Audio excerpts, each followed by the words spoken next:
லூக்கா 3ஆம் அதிகாரம். திபேரியு ராயன் ராஜபாரம் பண்ணின 15ஆம் வருஷத்திலே பொந்திய பிலாத்து யூதேயாவுக்கு தேசாதிபதியாயும் ஏரோது காற்பங்கு தேசமாகிய கலிலேயாவுக்கு அதிபதியாயும் அவன் சகோதரனாகிய பிலிப்பு காற்பங்கு தேசமாகிய இத்துரேயாவுக்கும் திரோகோனித்தி நாட்டிற்கும் அதிபதியாயும் லிசானியா காற்பங்கு தேசமாகிய அபிலேனேக்கு அதிபதியாயும் அன்னாவும் காய்பாவும் பிரதான ஆசாரியராயும் இருந்த காலத்தில் வனாந்திரத்திலே சகரியாவின் குமாரனாகிய யோவானுக்கு தேவனுடைய வார்த்தை உண்டாயிற்று.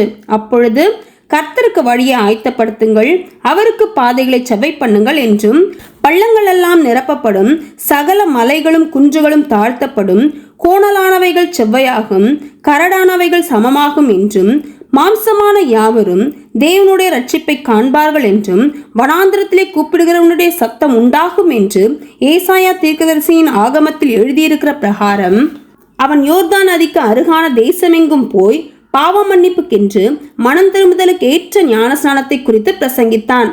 அவன் தன்னிடத்தில் ஞானஸ்நானம் பெறும்படிக்கு புறப்பட்டு வந்த திரளான ஜனங்களை நோக்கி, விரியன் பாம்பு குட்டிகளே, வருங்கோபத்துக்கு தப்பித்துக்கொள்ள உங்களுக்கு வகை காட்டினவன் யார்?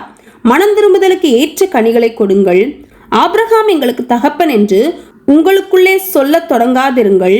தேவன் இந்த கல்லுகளினாலே ஆபிரகாமுக்கு பிள்ளைகளை உண்டு பண்ண வல்லவராயிருக்கிறார் என்று உங்களுக்கு சொல்லுகிறேன்.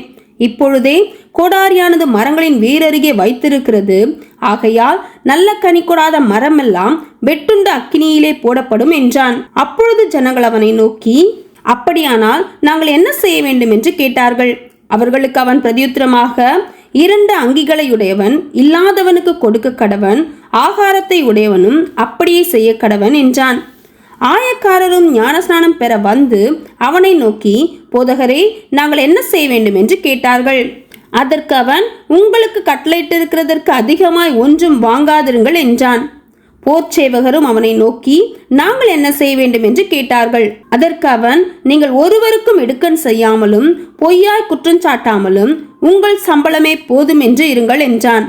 யோவானை குறித்து இவன்தான் கிறிஸ்துவோ என்று ஜனங்கள் எல்லாரும் எண்ணம் கொண்டு தங்கள் இருதயங்களில் யோசனையாயிருக்கையில், யோவான் எல்லாருக்கும் பிரதியுத்தரமாக, நான் ஜலத்தினால் உங்களுக்கு ஞானஸ்நானம் கொடுக்கிறேன், என்னிலும் வல்லவர் ஒருவர் வருகிறார், அவருடைய பாதரட்சைகளின் வாரை அவிழ்க்கிறதற்கும் நான் பாத்திரன் அல்ல. அவர் பரிசுத்த ஆவியினாலும் அக்கினியினாலும் உங்களுக்கு ஞானஸ்நானம் கொடுப்பார். தூற்றுக்கூடை அவர் கையில் இருக்கிறது. அவர் தமது களத்தை நன்றாய் விளக்கி கோதுமையை தமது களஞ்சியத்தில் சேர்ப்பார், பதரையோ அவியாத அக்கினியினால் சுட்டெரிப்பார் என்றான்.